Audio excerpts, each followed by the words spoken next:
Seguindo nossa aula, essa é a parte 4. Eu tive que fracionar a aula aí em várias partes, porque o YouTube ele não aceita, né, que você suba vídeos muito longos. Mas por um lado isso também é bom, porque ajuda a gente a falar mais separadamente de cada um dos assuntos aí da aula. Acho que até contribui para que vocês possam ver cada um com mais calma, cada um separadamente, tirar as dúvidas. Acho que nessa forma de fracionar a aula, a gente tem essa vantagem, mas vocês vão me dando nesse período aí que a gente vai ficar sem aula presencial feedback, se os vídeos fracionados dessa forma estão bons, tal. Deem a opinião de vocês para a gente poder passar por esse período e poder passar para vocês esses conteúdos da melhor forma possível, ok? Bom, nós tínhamos visto sobre como calcular o custo de emissão de ações preferenciais, como que as sociedades anônimas calculam o custo de emitir ações preferenciais.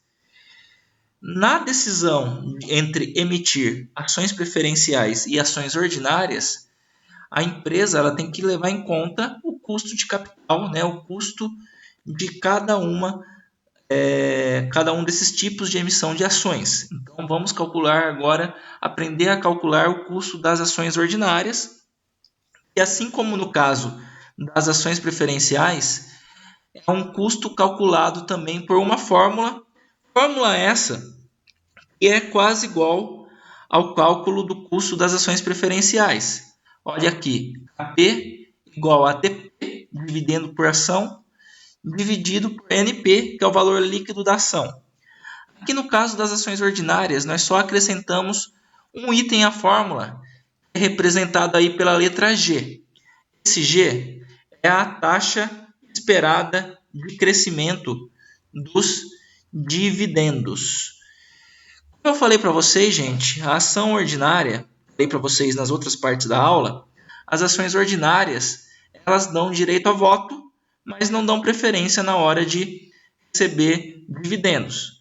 Então, geralmente, os dividendos que são recebidos através da posse de ações ordinárias já são dividendos fixos, né? Não são uma porcentagem com relação ao valor da ação, como no caso das ações preferenciais. Então, para fazer o custo das ações ordinárias dentro daquele exemplo que a gente tinha passado já no custo das ações preferenciais, isso que o valor do investimento a gente vai colocar nesse exemplo o mesmo, 100 milhões de reais. Vamos supor então que a empresa paga para as ações ordinárias um dividendo por ação fixo de R$ 90, ok? O valor por ação ordinária, né, aquele valor da ação, no caso aqui das ações ordinárias é de R$ 950, o valor por ação, e a gente tem uma taxa de subscrição, a empresa tem uma taxa de subscrição para emitir essas ações ordinárias de 3% do valor das ações. E a taxa esperada de crescimento dos dividendos é de 4% ao ano, né? Então tem um dividendo fixo no caso da ação ordinária e existe uma expectativa da empresa de um crescimento, um crescimento no valor desses dividendos. Vai ser impulsionado, lógico, pela perspectiva de crescimento no lucro dessa empresa. Lembrando que nas ações ordinárias não existe preferência na hora de receber dividendos. Se a empresa não tiver lucro, os donos de ações ordinárias podem até ficar sem receber esse dividendo fixo pelo valor da ação. Bom, então, na posse de todos esses dados, vamos colocar eles na fórmula para achar o custo de emissão das ações ordinárias. Então, a fórmula AP igual a DP dividido por NP mais G, custo da ação ordinária é igual ao dividendo por ação dividido pelo valor líquido da ação mais a taxa esperada de crescimento dos dividendos. O dividendo por ação é fixo, R$ 90, aqui no caso da ação ordinária. Temos uma taxa de subscrição que a empresa tem que pagar para emitir ações ordinárias. No caso, foi determinado nesse exemplo que essa taxa é de 3% do valor da ação. O valor da ação também já foi dado, R$ 950. 3% de 950 é R$ 28,50. Então, o recebimento líquido que a empresa vai ter pela venda dessas novas ações, que é o valor, recebimento líquido pela venda de novas ações, é o valor líquido por ação, né, o NP. Esse recebimento líquido é o valor da ação, R$ 950, conforme foi passado aqui no exemplo, o valor por ação ordinária é R$ 950, menos R$ 28,50, que é a taxa de subscrição, 3% do valor da ação, que nós calculamos aqui em cima, R$ 28,50, menos também R$ 90, que é o dividendo por ação. Porque a empresa vai receber líquido, né, o valor da ação, menos o que ela pagou de taxa de subscrição e menos o que ela tem que pagar aos acionistas de dividendo. Então, R$ 950 menos R$ 28,50 mais 90 é igual a R$ 831,50, o valor líquido da ação. A taxa esperada de crescimento dos dividendos, nós tivemos aqui no exemplo que é 4% ao ano. Então, convertemos para número decimal, 4% corresponde a 0,04. Então, colocamos tudo isso na fórmula do custo das ações ordinárias. O KP é igual a R$ 90, que é o dividendo por ação, R$ 90, que é o dividendo por ação, dividido por 831,50, que é o valor líquido da ação, recebimento líquido pela venda de novas ações, mais 0,04, que é a taxa esperada de crescimento dos dividendos. É o G aqui da fórmula, mais 0,04. Então, 90 dividido por 831,50 vai nos dar um valor aqui de 0,1082 mais 0,04, que é a taxa esperada de crescimento dos dividendos, 0,1082 mais 0,04, a gente tem aí então o resultado de 0,1482.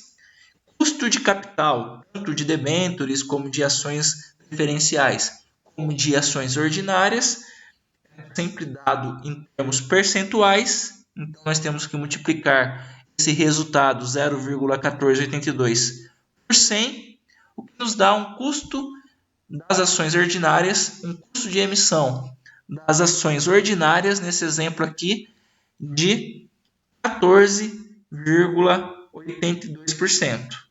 Então, se nós formos comparar com o custo das ações preferenciais que nós encontramos para esse mesmo exemplo aqui do investimento de 100 milhões de reais, vocês veem que o custo das ações preferenciais era de 11,56%. Já o custo das ações ordinárias é de 14,82%, né? O custo das ações ordinárias é bem maior do que o custo de emitir ações preferenciais. Ou seja, nesse caso, é melhor para a empresa emitir ações preferenciais, porque esse custo é menor. Só que a empresa, a sociedade anônima, ela também pode optar por financiar os seus projetos de investimento através dos lucros retidos. O que são lucros retidos? São lucros que não foram distribuídos pela empresa aos acionistas na forma de dividendos. Esse é o objetivo mesmo de custear os investimentos futuros da empresa. Então, o lucro retido é uma reserva de lucros que vai aumentar O patrimônio líquido da empresa vai aumentar a proporção de capital próprio da empresa. Quando que uma sociedade anônima opta por utilizar os lucros retidos como forma de financiamento para os seus projetos de investimento? Há empresas que, devido às características do seu mercado, as companhias elétricas são um bom exemplo disso. A Copel, a CPFL, a Eletrobras, elas são empresas que distribuem muito dividendo, né, porque elas não possuem grande capacidade de expansão, né, não precisam realizar grandes projetos de investimento. A Ambev também é uma boa pagadora de dividendos, porque a expansão dela, ela existe, mas é uma expansão limitada, não precisa de grandes montantes de investimento. Então, eles utilizam essa prática de distribuir muito dividendos aos seus acionistas, até para valorizar suas ações, né? Para poder valorizar a emissão de suas ações.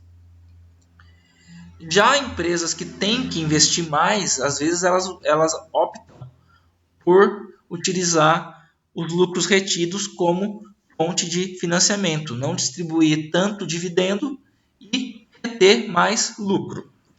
Não dividir ou reter o lucro é uma decisão que vai depender do comitê de acionistas da empresa, aquela turma lá que detém ações ordinárias. E para a empresa nem poder fazer essa análise, se vale mais a pena financiar os seus investimentos através de ações ordinárias, ações preferenciais ou utilizar os lucros retidos, nós precisamos também calcular o custo de financiamento via lucros retidos, que é o que nós vamos ver na próxima parte da nossa aula.